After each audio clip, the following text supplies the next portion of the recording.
The Italian Senate, amid much controversy, has approved the free transfer of the ship Garibaldi to Indonesia. Today we will quickly go over the reasons and advantages for our country regarding this transfer of a piece of Italian Navy history, and we will also try to address some of the political controversies that have arisen. So this had been anticipated for a few weeks already. But the opposition parties, particularly the Democratic Party and the Five Star Movement, partially supported by the national press, postponed the decision to request clarifications regarding this free transfer, openly mentioning the role of Drasse and bringing up alleged connections with the Minister of Defense Guido Crosetto. The requested information was provided during a hearing held by Admiral Ottaviani, the National Director of Armaments. In the afternoon of the same day, however, the Senate Foreign Affairs and Defense Committee approved the measure, thus initiating the process. The process that should bring the ship to Indonesia by 2027. The reasons for the transfer have already been explained and were put in writing in recent weeks. The Garibaldi is certainly an iconic ship for the Italian Navy, but it is also a ship built in the Monfalcone shipyards and entered service in 1985. Not exactly yesterday, and it was the first aircraft carrier of the national fleet.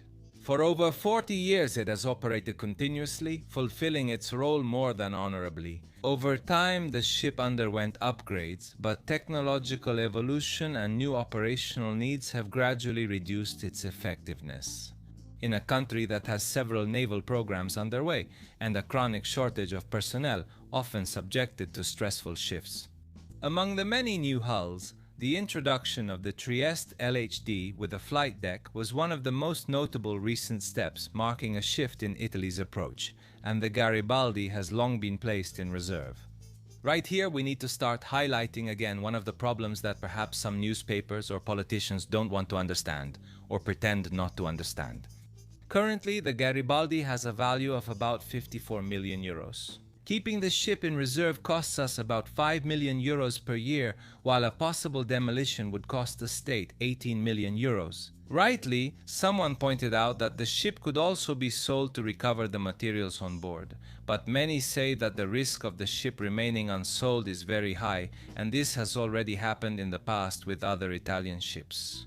Let's remember that similar steps in terms of national interest have already been taken and are still being taken by Italy, with countries like Niger, Somalia, or Albania. The latter country, as you may recall, was at the center of a very similar exchange with the ship Libra, at the center of controversy, which, interestingly, originated with the same newspapers and the same parties that are now criticizing the current transfer of the ship Garibaldi. Once transferred, the Garibaldi will presumably be used in a more limited role than in the past. The technical characteristics and the condition of the unit make it suited to command, training, and support activities, and the acquisition will allow the Indonesian fleet to expand its capabilities or lay the foundations for them in some cases in the field of maritime aviation. And in this way, to gain experience in an operational context that, as you know, is characterized by a distinctive geography and major challenges, including geopolitical ones. The ship's flight deck will most likely be used for Baykar-branded drones. Maybe we'll also see something involving Leonardo, thanks to the new joint venture. And we'll also see helicopters, but we don't know if there will be short takeoff and vertical landing aircraft like the F-35B, which frankly I would tend to rule out at the moment. Speaking of helicopters, I remind you that regarding the arrival of the Garibaldi, Indonesia has arranged financing of about $450 million, which should also involve the rotary wing component. Now, on this point, however, I have to express a doubt, and I agree with some of the criticisms. At first, there was talk of work that would involve Fincantieri, but at the moment, the situation still seems unclear to me. I'm still unsure if Fincantieri will benefit from this, whether it will have work inside Indonesia or if this will only concern Republic Corporation. This is my limitation. If you have any news, please let me know with a reliable source. But still, I'm addressing those who will be very critical of this video. Let's suppose che effettivamente non ci sia un ritorno da parte of the free transfer regarding the work to be done. For once, can we have an entrepreneurial perspective? We are giving away a ship that we no longer use, worth a few million euros, in exchange for industrial, economic, and geopolitical relations, with a country that, as we will see shortly, is giving us the keys to its security, a large part of its security, by buying ships, aircraft, and submarines. And keep in mind, we're not talking about 50 million, we're talking about billions. Let me take a step back first, because what I absolutely disagree with is labeling the free transfer as an exchange of favors between friends.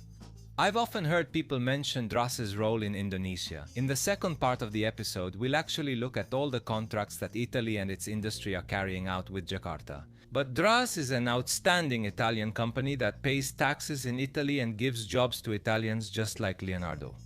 And I'm mentioning these two companies along with Fincantieri because they are exactly the companies that will have a role in Indonesia and that won't get anything in return. We're talking about not just a few million euros, 50 to be precise, to be clear, but billions that will be used to support our industry and give our country weight in the Indo-Pacific. Of course, we can be demagogic and say that weapons are bad, that our healthcare system is sinking. And these are all things I agree with if we weren't living in a real world where every month new conflicts break out and put our commercial interests, our men and women on missions, and even our purchasing power at risk. Alright, I told you that in the second part of the episode we would focus on a brief summary of the agreements that Italy has underway in Indonesia. Among the most recent examples is the acquisition of two PPA-class naval units. In fact, just this week, the latest one left La Spezia. Naval News writes that, unlike the sister ship which went through the Suez Canal, this latest ship followed an alternative route, passing by the Cape of Good Hope. The choice of route, Naval News continues, has not been officially explained. However, the journey avoids the hottest areas at this time, such as the Suez Canal, where the UTIs currently do not seem to show any signs of resuming drone launches. The Indonesian fleet has planned to upgrade the two PPA units to the full combat configuration, including the integration of Aster missile systems, which are also Italian-made, as air defense is necessary. As you know, in the near future, new versions specifically designed for ballistic missile defense are expected to arrive.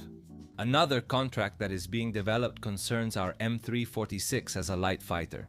During the Singapore Air Show, Leonardo announced the signing of a letter of intent with an agreement that would provide for collaboration in the supply and support of M346F Block XX aircraft, replacing models considered obsolete, including the Awak vehicle currently in service with Indonesia.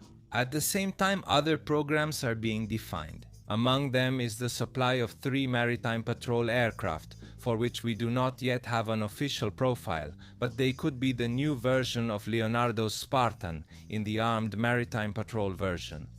Una nuova versione presentata da poco.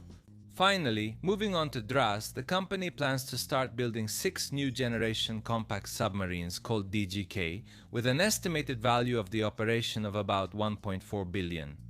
I went through it quickly. For all these programs, we cover them and keep you updated every month if you want to know more. As you know, we have an entire section of the channel dedicated to these contracts. But as you can see, the controversy, if we want to call it that, even the legitimate questions about the reason for a gift to Indonesia are quite pointless when compared to the advantages that our country, Italy, is gaining by placing its own defense platforms. Blaming this free transfer as an operation to benefit political friends really seems like a way to try to gain electoral advantage instead of supporting our own industry. That said, I hope I have given you an overview of the situation surrounding this ship. Obviously, I'm recording this on March 25th, so if there are any updates regarding real corruption scandals, we will keep you informed. That said, even if you see me a bit heated about this news, I absolutely don't claim to have the absolute truth, and I'm open to debate in a civil manner. However, so if you want, let me know your thoughts about this transfer in the comments below. You'll also find the sources, including the more critical ones about the transfer, in the first comment. See you soon on Gens Italia for more news.